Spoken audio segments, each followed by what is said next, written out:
Alors, le prix du public est attribué à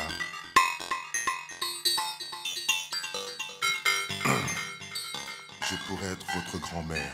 Bernard Tanguy. Merci beaucoup. Je suis avec Benoît Blanchard, qui est le producteur du film. Moi, j'ai coécrit le scénario du film.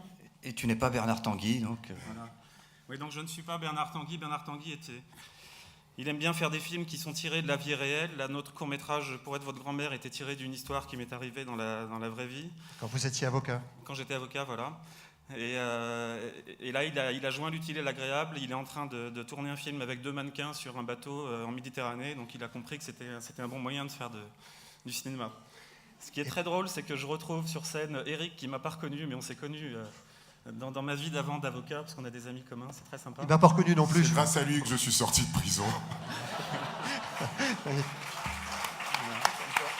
plaisante, c'est vrai. Vous êtes toujours avocat? Non, alors je ne suis plus avocat. Vous voyez, ça peut plus servir.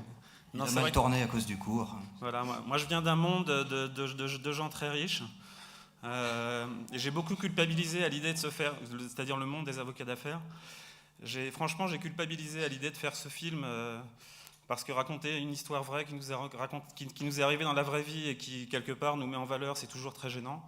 Et finalement, je ne vais pas faire un discours de 3 heures, mais je veux simplement dire que j'ai assumé le fait d'avoir fait ce film le jour où on a projeté le film dans mon cabinet d'avocat et où les mecs en Porsche et en Berluti m'ont dit « maintenant, on va changer de regard sur les SDF roumains ».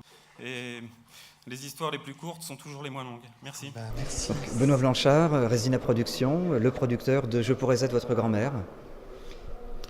Joël Quatrin, je suis le co-scénariste du film Je pourrais être votre grand-mère qui a été réalisé par Bernard Tanguy. Joël a un rôle clé, même si on n'a pas de nom encore pour le rôle que tu as tenu, mais voilà, sans lui il n'y aurait pas eu de film. Le film résume en 19 minutes plus de 4 ans de ma vie.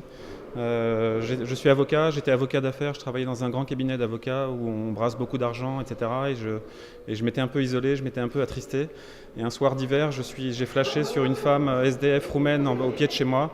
Et j'ai eu une idée saugrenue la nuit, c'était de lui refaire sa pancarte. Et donc j'ai écrit sur une pancarte « Je pourrais être votre grand-mère ». Et cette pancarte a plu à tous ses copains roumains. Et de fil en aiguille, j'ai fait 350 pancartes à ce jour pour les SDF de Paris. Donc ça a changé ma vie, puisque du coup, après j'ai quitté ce cabinet et maintenant, c'est une nouvelle vie qui a commencé. D'où l'idée d'en écrire un scénario. Alors comment ça s'est passé? Tu as écrit le scénario et tu l'as proposé à une production? Absolument pas du tout. Pas du tout. L'idée du film est venue de Bernard Tanguy, le réalisateur, qui avait déjà fait 2 courts-métrages. Et quand il a entendu parler de mon histoire, parce qu'il me connaissait, nous étions amis, il m'a proposé d'en faire un scénario.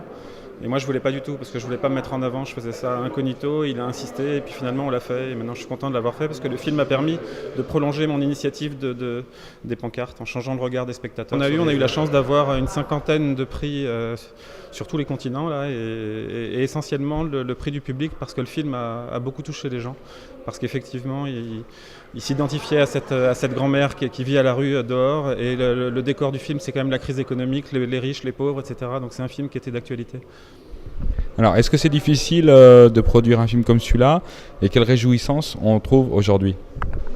Alors ça a été très très difficile parce que grâce à Joël, on a fait le film, c'était un choix artistique avec les vrais SDF qu'il fréquentait depuis un peu plus de 4 ans. Parce qu'on avait déjà vu et produit des films traitant de la misère et c'était jamais bon. Quand on voyait des comédiens interpréter des SDF, c'était ou pas assez ou trop. Et très vite, on s'est sorti dans une impasse et Joël a réussi à convaincre ces SDF, dont Johanna, la fameuse grand-mère, qu'il fréquentait depuis quelques années. Il a réussi à les convaincre de participer au film, ce qui n'était pas gagné parce qu'ils auraient facilement pu penser qu'on voulait ou donner une image négative d'eux ou les manipuler ou que sais-je encore. Après, trouver des financements quand on fait travailler des SDF, la plupart sans papier, c'était pas gagné non plus, parce qu'il y a beaucoup de paperasse à faire même dans le court-métrage. Et un tournage, ça attire l'attention, donc ça attire également l'attention des flics quand ils passent, surtout que c'était dans des beaux quartiers qu'on a tourné.